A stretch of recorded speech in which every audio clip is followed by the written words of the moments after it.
South film industry की दो फिल्में इस वक्त विवादों में है, लेकिन मसला यह है कि एक फिल्म का विरोध कांग्रेस कर रही है और एक फिल्म के विरोध के लिए बीजेपी पर आरोप लग रहे हैं और बीजेपी पर आरोप भी लगा रहे हैं राहुल गांधी।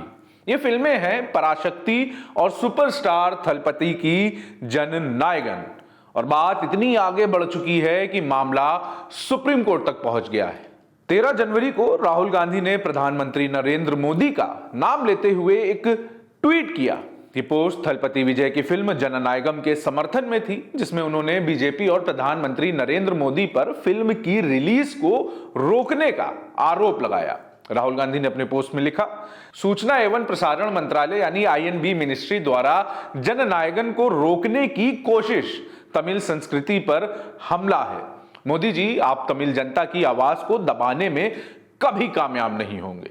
कांग्रेस का आरोप है कि प्रधानमंत्री नरेंद्र मोदी साउथ की फिल्मों के हीरो जो अब राजनीति में उतर चुके हैं, थलपति विजय की आगामी और आखिरी कही जा रही फिल्म जननायगन का विरोध कर रहे हैं। जहां एक तरफ राहुल गांधी विजय की फिल्म ना रिलीज होने देने के लिए सीधे प्रधानमंत्री मोदी पर आरोप लगा रहे हैं, वहीं दूसरी तरफ उसी तमिलनाडु में उनकी कांग्रेस पार्टी 9 जनवरी को रिलीज हुई फिल्म पराशक्ति का विरोध कर रही है।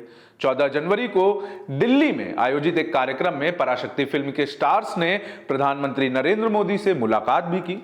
बता दें कि पराशक्ति फिल्म में सेंसर बोर्ड ने 25 कट्स लगाए हैं। वहीं थलपति विजय की जननायगम में भी सेंसर बोर्ड्स ने कुछ कट्स लगाए थे, लेकिन इसके बाद भी मद्रास हाईकोर्ट ने फिल्म की रिलीज पर रोक लगा दी है और अब मामला सुप्रीम कोर्ट तक पहुंच गया है।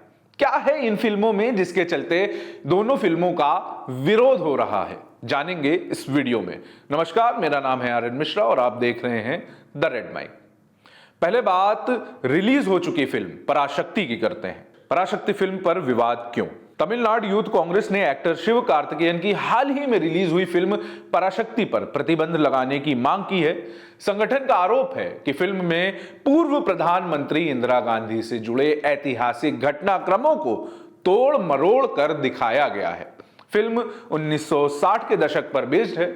यूथ कांग्रेस के नेता अरुण भास्कर ने 1965 के भाषा विवाद से जुड़े एक सीन पर भी आपत्ति जताई। आरोप लगाया कि फिल्म में झूठा संदेश देने की कोशिश की गई। फिल्म की पृष्ठभूमि के मुताबिक उस वक्त डाकघरों में फॉर्म सिर्फ हिंदी में भरे जाते थे। इसे लेकर उन्होंने बताया कि साल 1965 में कांग्रेस सरकार ने कभी यह आधिकारिक घोषणा की ही नहीं कि सभी राज्यों के डाकघरों में फॉर्म सिर्फ हिंदी में ही भरे जाएंगे। और उनका कहना है कि फिल्म का यह दावा पूरी तरह से मनगढ़ंत है और इसे कांग्रेस की छवि खराब करने के लिए इस्तेमाल किया जा रहा है। उन्होंने फिल्म के एक और सीन पर भी आपत्ति जताई। इसमें उन्होंने फिल्म में लीड रोल निभा रहे शिव कार्तिकेयन को तत्कालीन प्रधानमंत्री इंदिरा गांधी से मिलते हुए दिखाया गया। इस सीन में शिव कार्तिकेयन हिंदी थोपे जाने का विरोध कर रहे हैं। सीन को लेकर भास्कर का आरोप है कि इसके बाद इंदिरा गांधी के कैरेक्टर को नेगेटिव दिखाया गया।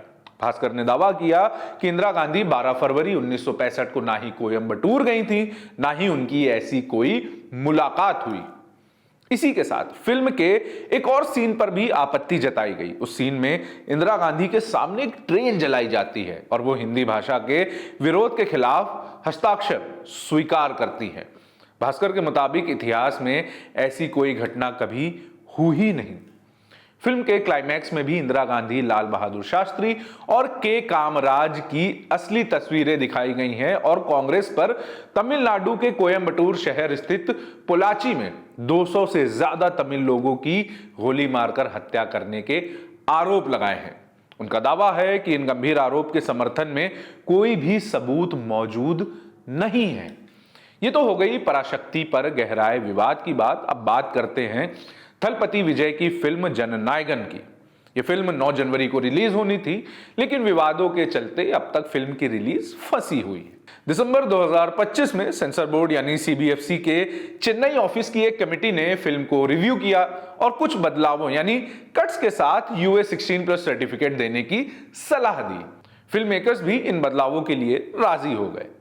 लेकिन 6 जनवरी को सेंसर बोर्ड के अध्यक्ष प्रसून जोशी ने एक शिकायत मिलने पर इस फिल्म पर फिर से जांच कराई और इसे रिवाइजिंग कमेटी के पास भेज दिया। यह शिकायत उसी पहली कमेटी के एक सदस्य ने की थी। उनका कहना था कि फिल्म में धार्मिक भावनाओं को चोट पहुंचाई गई है और भारतीय सेना को गलत तरीके से दिखाया गया है, जिसके बाद मद्रास हाईकोर्ट ने फिल्म की रिलीज पर रोक लगा दी। पहले एक सिंगल जज ने फिल्म को सर्टिफिकेट देने का आदेश दिया था, लेकिन बाद में बड़ी बेंच ने उस आदेश पर रोक लगा दी। इसके बाद फिल्म के मेकर्स सुप्रीम कोर्ट पहुंचे हैं। 15 जनवरी को सुप्रीम कोर्ट में मामले की सुनवाई हुई। सुनवाई के दौरान कोर्ट ने कहा कि वह इस मामले में सीधे हस्तक्षेप नहीं करेगा। कोर्ट ने निर्माताओं को वापस मद्रास हाईकोर्ट जाने की सलाह दी है। साथ ही सुप्रीम कोर्ट की बेंच ने फिल्म निर्माताओं को जल्दबाजी में सुप्रीम कोर्ट आने पर फटकार लगाई। मद्रास हाईकोर्ट अब इस मामले पर 20 या 21 जनवरी के आसपास सुनवाई करेगा। मामले पर फिल्म प्रोड्यूसर वेंकट के नारायण ने भी वीडियो जारी किया है। सुनिए वो क्या कह रहे हैं। We sincerely apologize to our audiences, distributors, exhibitors and all other stakeholders who stood by us during this difficult period. As you know, we made every possible effort to bring this film to the audiences as planned, but these developments were beyond our control. This has been an extremely emotional and difficult moment for everyone who has poured their heart, soul, and years of hard work into this film. Above all, we firmly believe that Thalapathy Vijay sir deserves the farewell that he has earned through decades of love from his fans and the respect from the industry. Your patience, belief, and unwavering support gives us the strength. We have complete faith in the judicial process and remain hopeful that the film will reach the audiences at the earliest. इसी के साथ दोनों ही फिल्मों पर कांग्रेस सांसद कार्ति चिदंबरम ने भी media से बात की। उन्होंने कहा है कि कोई भी फिल्म पॉलिटिकल नैरेटिव नहीं सेट कर सकती। सुनिए वो क्या कह रहे हैं। मैं दोनों नहीं देखूंगा। अगर कोई सोचता है कि फिल्मों से तमिलनाडु की राजनीति तय होती है तो यह गलत है। आर्नोल्ड सुभाष नायर तमिलनाडु के मुख्यमंत्री होते, उनकी फिल्में एक समय में बहुत चली थी। इसलिए अगर कोई फिल्म के जरिए तमिलनाडु की राजनीति, उसके नैरेटिव, लोगों की उम्मीदों या मानसिकता को व्यक्त करना चाहता है तो मेरा मतलब है कि वे तमिलनाडु की राजनीति को समझे बिना ऐसा कर रहे हैं। मेरे हिसाब से दोनों ही व्यावसायिक संगठन हैं जिन्होंने फिल्म बनाई है। मुझे उनके नफे नुकसान की परवाह नहीं। ये कोई नैरेटिव सेट नहीं करेगा। मैं वो दोनों फिल्में देखने भी नहीं वाला। क्या ये ऐतिहासिक है? क्या ये कोई ऐतिहासिक दस्तावेज है? क्या फिल्मों में जो आता है वो ऐतिहासिक दस्तावेज है? क्या बेहतरीन इतिहासकारों ने यानी इतिहास के जानकारों और शोधकर्ताओं ने इसे समझाया है? कृपया राजनीति को तुच्छ न समझें। क्या यह 2-3 घंटे की फिल्म है? मुझे तो उतना समय भी नहीं पता। दोनों फिल्में कोई ना कोई नैरेटिव सेट कर रही हैं। यह तमिलनाडु की राजनीति तय करेगा। अगर कोई सोचता है कि यह लोगों का मूड दर्शाता है तो राजनीति न समझने वाले ही ऐसी बात करेंगे।